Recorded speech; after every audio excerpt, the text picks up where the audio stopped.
I was 13 when I joined the resistance. I'd been hanging around the Shikar base camp for a couple of weeks, running errands, cleaning weapons, that kind of thing. Then one night they had an ambush planned, and they were a man short, so I volunteered.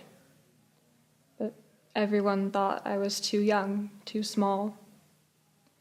Lupiza stuck up for me. She said I had the heart of a Sinoraptor, and they didn't have much choice. Pharrell made some kind of joke. I don't remember what it was, but I do remember Lupiza hit him. She was always doing that. They loved each other, in some way. But it was up to Shikar, and he stared at me for a long time before he decided I was big enough to carry a phaser rifle after all. So we set up the ambush along a ridgeline and waited. It was so cold, my hands were shaking. I was so afraid that one of them would look at me and think I was nervous that I kept biting my fingers to keep the blood flowing. We must have waited there 3 or 4 hours till the skimmer finally appeared and set down right where Pharrell said it would. And when that hatch opened and that first Cardassian stepped out, I just started firing. And I didn't stop until I discharged the entire power cell. And when it was all over, I was so relieved I hadn't let anyone down that I almost felt giddy. Pharrell kept telling me to stop grinning. He said it made me look younger, but I couldn't help it.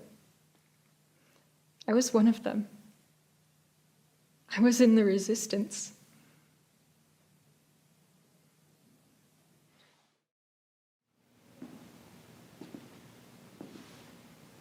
You're upset about Sam. You know Sam's dead, don't you? You don't have much time. You didn't. You didn't, Hetty, did you? You couldn't have him. Why?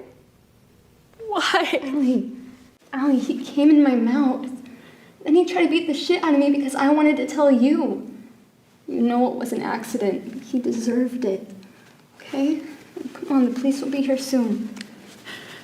You shouldn't run. It'll only make it worse. I know you weren't yourself when you did this, Hetty. I know.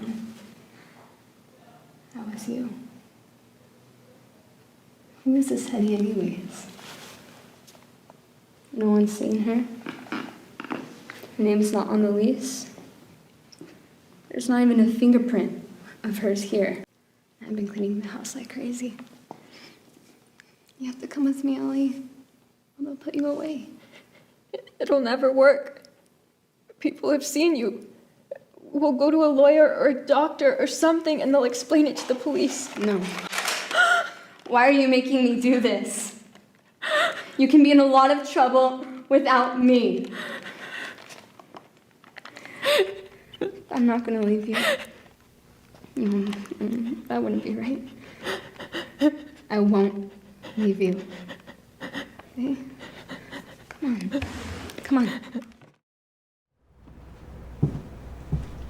Looks like a long day.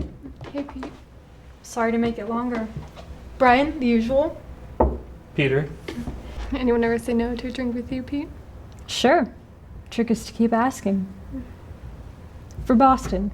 For Boston. So are you here for the Cardinal?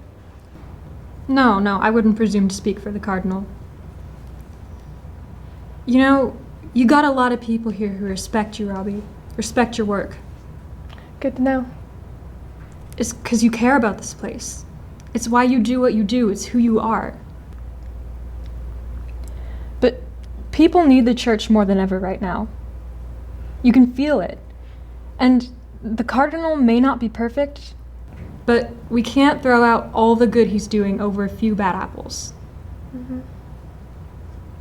Look, I'm bringing this up because I know this is Baron's idea, his agenda.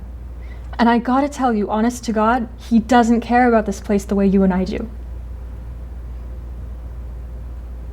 So this is how it happens, isn't it, Pete? What's that? A guy leans on a guy and suddenly the whole town just looks the other way.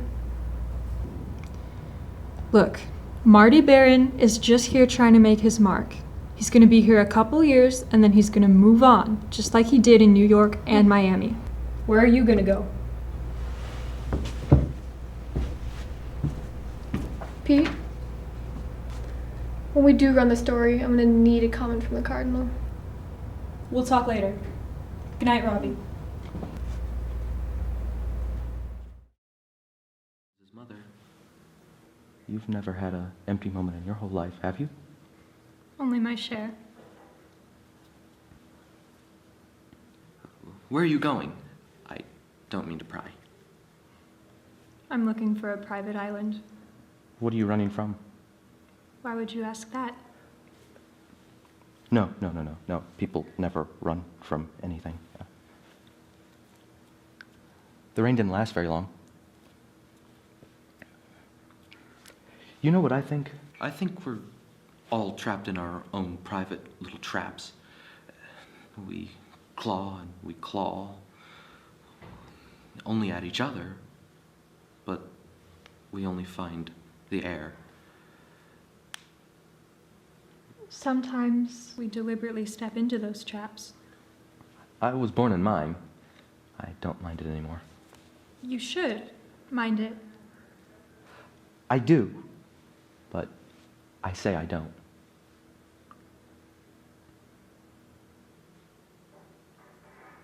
If anyone ever spoke to me the way I heard, the way she spoke to you, I don't think I could ever laugh again. Sometimes when she talks that way to me, I'd like to curse her out and leave her forever. But I can't. She's ill. She sounded strong. I mean, ill. She had to raise me all by herself after my dad died. I was only 5, and it